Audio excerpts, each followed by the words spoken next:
Yo, Jamie, Mike Tyson, there's rumors Yeah. that you're going to play Iron Mike Tyson. Yeah, man. Listen, Joe, you know how it is, man. I've always been able to find characters. Like, you know, like I look at what I've been blessed to be able to do is, if it was in living color, it was the Wanda. Hey, for real, that character that you legendary character. But I was worried that I would get stuck in that. But then we went on to, you know, Any Given Sunday. My name is Willie Beeman. I keep the ladies creaming, and all my fans got them screaming. So another character. Then we moved on to Muhammad Ali, Bundini Brown. Muhammad Ali is a prophet. How you gonna be God's son? As soon as you come out the garage, you be number 2 character. And then Ray Charles. Muhammad Ali might he might be one of well, he's my favorite boxer of all time, but he might be top the greatest American of all time. Yes, of course. A human being in America. Of course, especially for all of what we're going through, and he sort of foreshadowed all of that. But I got to tell you, Muhammad Ali talked a man off of jumping off the roof. Yeah, that and so those types of characters, you know, I've always been sort of blessed. So the Mike Tyson character, bro. You got Ray though. You got you know what, Fat Joe, you make it do what it do, baby. Yeah, and you know, I love you, baby. ¿Estás escuchando? Yo.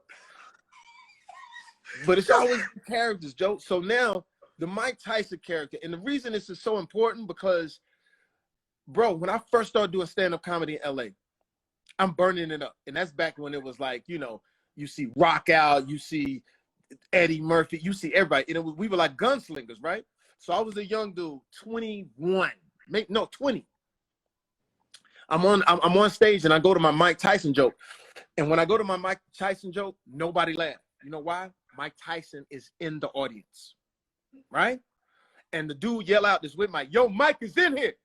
And I was like, oh shit. And that's when Mike was knocking motherfuckers out for just looking at him wrong. Breathing. So the black girl in the front, like, what you gonna do, Jamie? You gonna do your little jokes? You scared? I'm like, yo, bro, chill the fuck out, right? And then the dude yells out, yo, Mike said do the joke, but that shit better be funny. So everybody went from looking at them to looking at me. I do the joke. I get a standing ovation. Mike runs up to me after, there he is, come here, you crazy motherfucker, I want to hang out with you, come on, talk to you, come in, let's go, let's get in the car. And so I get in the car and I'm starting to hang out with Mike Tyson. But this is when Mike was at his height, like nothing was out of his reach. Like he had the Lamborghini truck before anybody. Jail, after jail? Before, way before. Ooh, this is when he young. Listen, the velvet suit, the velvet jumpsuit, the velvet tracksuit. You feel me? Like he fighting mixed green at that. Yeah, like it just when he just, you know, he he's knew just who you getting. was. Huh? What you had out at that time? I didn't have nothing, bro. I was just a comedian in the club. He just, back in the day, they would all come to the Comedy Act Theater. So he just in the hood club. Man, I'm in the hood spot trying to get on. I got on the same clothes for the past 3 days. They used to call me Deja Vu because I had my clothes from the Oak Tree, my nigga. Like I didn't have nothing. You know what I'm saying? They used to say, here come Deja Vu. I said, that's all right. I'm finna get these jokes on your ass. Mike Tyson. So he put you in the car and said, let's chill. Let's just hang. But so I became sort of, and it's crazy because he was in such a blur. I was like, he don't even remember me just hanging out with him. So I watched his career, Joe. I watched the ups and downs. I watched him come back. When he came back from being in jail, and he was having a party at his house. And by that time, I was living in Vegas. And to be honest with you, I had ran out of money. And that's why I moved to Vegas. I had ran out of money, got me a little house in Vegas, and everybody was like, what the fuck you in Vegas for? And I said, I don't know. I just know I need to reboot. You in the sabbatical. You in the sabbatical. Yeah, man. The next thing you know, Mike get out of jail. Next thing you know, Mike is fighting in Vegas. Next thing you know, motherfuckers is calling me, yo, we need to get up there. Mike, you know, you got room. And bro, I didn't have no money. All I had was like card tables and shit. I had futons and shit. I ain't had no money. So everybody at my house, right? And we go see Mike. Mike, he does his fight. I couldn't get into the fight, but this is after In Living Color too. I couldn't get into the fight, but we go to the after party at Mike's house, and Mike is holding court, right? And everybody, Stevie Wonder, everybody. And this is when you saw what Mike was going through. Like he was still sort of like trouble. And for some reason, he didn't like Cisco. And Cisco was there, but he didn't. Get away from me, Thong, get away. I was like, I don't know what. I was like, damn, Cisco, maybe you might. Mike Tyson with Tupac. Yeah, I was like, and I don't know. I don't even know if Cisco remember that, but he was just like, I don't know if I like Cisco. Like, breaking news, I don't know if the tough guys really like Cisco. I don't know. But I mean, I thought Cisco was great, but Mike was just not happy. Whatever it was, Mike was not having it. Get away from me, Thong, whatever it was. And then the next thing you know, a girl asked him for a picture, and he flipped, and he says, "You're gonna try to you're gonna try to do something." I don't know, but he got mad, right? And we all went like, "Whoa!" And Stevie Wonder was there. And Stevie was on the piano. He don't know what's going on. He could just hear that there's danger, you know. So Stevie's like, he's like, what? I said, Stevie, stay here because some shit is blowing up. And Stevie's like, what is it? I said, hey, this is danger, nigga.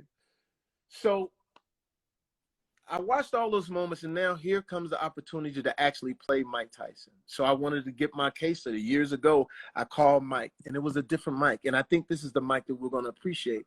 I called Mike on the phone, and it was different because it was after everything had settled. I said, Mike, how you doing? All praise to Allah, my brother. I'm just happy. How are you? I said, I'm good. Why are you happy? I'm just happy because I don't have a whole crazy amount of money anymore. So I'm happy. I said, why would you be happy about that? Because I don't have any vultures around me. No people trying to take anything from me anymore. So I'm just happy. You know, it's a different mindset. I don't have the craziness. How are you, my good brother? And I was like, that's it. I said, Mike, that's the person. It's the person who's quiet now, the person who's settled. And the movie we tell is the reflective. We tell what you're going through. You tell your story. And then I looked at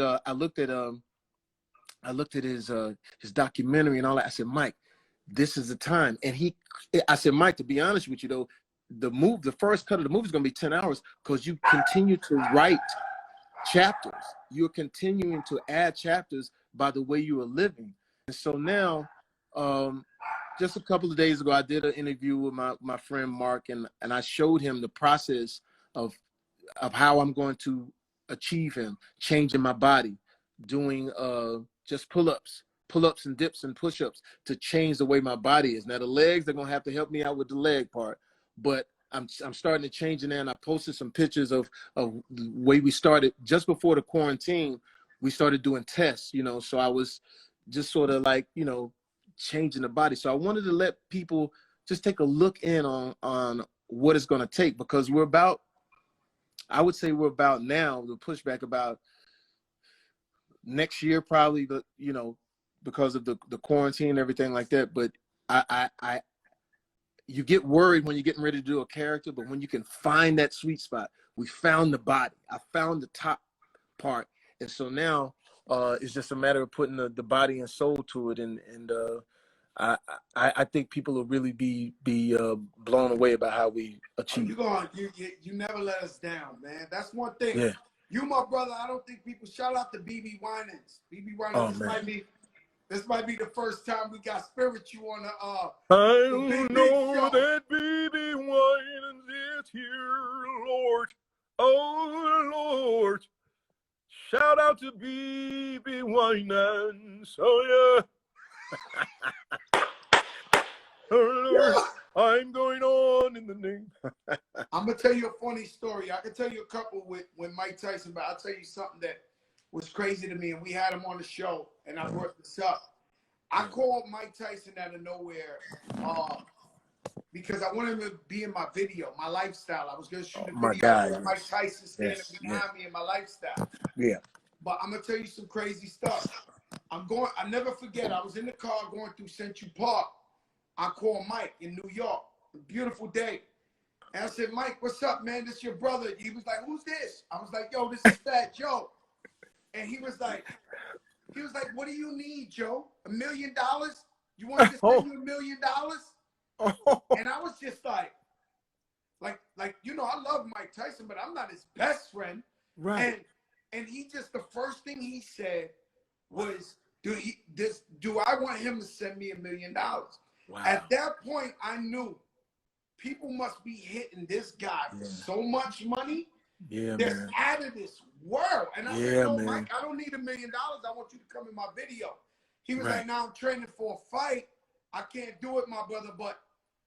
And I was just like, man, they It's must amazing. really hit this guy up for money like no other. Yeah, man. And he was giving up the money. Yeah, and that was the thing. It's like he didn't really care about the money.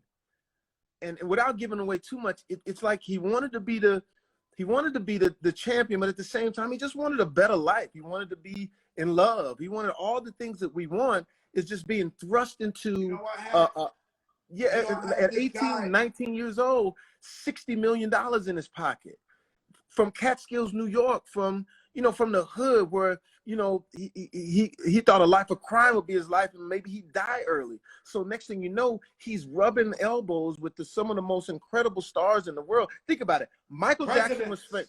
Michael Jackson is famous. Of course, we all love Michael Jackson. Michael Jordan is famous. We all love him. But both Michaels go to see Mike fight. That's how big he was. And so, and he still is. And so now to don that character, I think will be not only challenging, but it'll be fun too. You remember, Joe, his party, when you go to Vegas, how many look, Vegas turned into Pimp City. Everybody, let me tell you something. I got the greatest Mike Tyson story. I've told it before. Right. He said it's too long for this, maybe, right? No. So I told it before, but I'll tell you. We have a show in Jersey, Big Pun, rest in peace, was alive. Oh my God. He was #1 in America, platinum, first Latino. I'm talking about that time. Big time. So we had a show in Jersey. They closed down early, and Pun was like, yo, let's go to the tunnel. Now, the tunnel is where you get shot, stabbed at. You got to go 100 deep. He says, nah, crap. Me and you too deep. Let's go to the tunnel. Wow. And I'm like, yo, Pun. He was like, yo, twin, my shit #1. I want to go and feel it. Tunnel was the absolute hood of New York. People sneaking in guns in their boots, razors, like. Wow. So I said, all right, Pun, let's go. It's like 2:30 in the morning. We get in the security. So the security is like, yo, y'all got to take off your boots. So, no disrespect, Big Pun, he's 600, 700 pounds. Right. So Pun was like, yo, I'm not taking off my boots. Right. So while we're hearing still not a player, no, I'm not a bit of player, no. So Pun is like, yo, they playing my shit, man. Like, y'all know who I am. It's Joe Crack. So it's like 9 security. So Pun start arguing with this one guy. Yo, I'm talking about these was monsters. Damn. The security in the tunnel was absolute 300 brolic, like monsters, animals, right? Right. So him alone is talking to Pun like this. So Pun start, fuck your mother, suck my, nah, yo, y'all know. So they going back at it. All the security is calming the security down. They're like, yo, chill, that's Big Pun, Fat Joe. Hey, Pun, Pun know how to say some shit that'll get you so mad. Charged up. Touch the vein. Right. He's a professional. Right? So Pun saying the foulest shit in the world. So the dude is talking back. Now it's 2 security. Yo, fuck them though. So I'm back, no, fuck you. Like, Big Pun, Fat Joe, we going. Now it's 4 out of the 9 security. Like, no, fuck you. Like, who y'all think y'all is? Y'all talking that shit. So it gets to like 6 security. There's only 3 of them saying, yo, chill. Like, we don't got to go there. I tell Pun in his ear, yo, Pun, they are going to beat the shit out of us. I mean, they're going to whip our ass so bad. Bro. Fuck them. Fuck that. So Pun keeps going crazy. So I'm like, all right, because I know how to take an ass whipping. #1 record energy, yeah. I'm a professional ass whipping cleanser. If it's for my brother, hey, fuck it. We caught an ass whipping. Right. So so now it's like 7 out the 9. So it's gonna go down. Out of nowhere you hear a voice. Hey, yo, Joe. Hey, yo, Pun. Fuck these dudes. You right, Pun. We turn around. It's Iron Mike Tyson with the kufi on. Iron Mike Tyson with the kufi on. Come on. Had a suit on with penny loafers. He started taking his Gucci loafers off. Fuck these dudes. I'll fuck them up right now. Fuck all these dudes. Yo, Pun, yo, Joe. God. Bro. Allah himself brought him behind us. Right. We were going to get our ass whipped. Right. You know, you turn around in this Iron Mike Tyson. Incredible. At 2:45 in the morning. Cop Diesel. Boom. Ready. It wind up happening. The security that started with Pun started running away from Mike Tyson, and Mike Tyson was chasing him around the car. And at one point, he turns around and he goes, yo, Joe, yo, Pun, stop Mike Tyson. Yo, chill. Tell Mike Tyson something. Security was running, B. Bro. Josie, baby. That's Black Forrest Gump shit right there. That's Black No, it happened in Gump. real life. That's amazing, man. That's what I'm talking. The power of Mike and what he was and what he is now, and the ability to have. We thought we was gonna lose Mike. Let's just be honest, man. We thought the way he lived, we thought we was gonna lose him, because it was like, how does someone maintain that bright of a star shining that bright? And now we embrace him, we love him, and man, when I tell you the way we're gonna craft the story of what he is now today and that reflection, I think we go.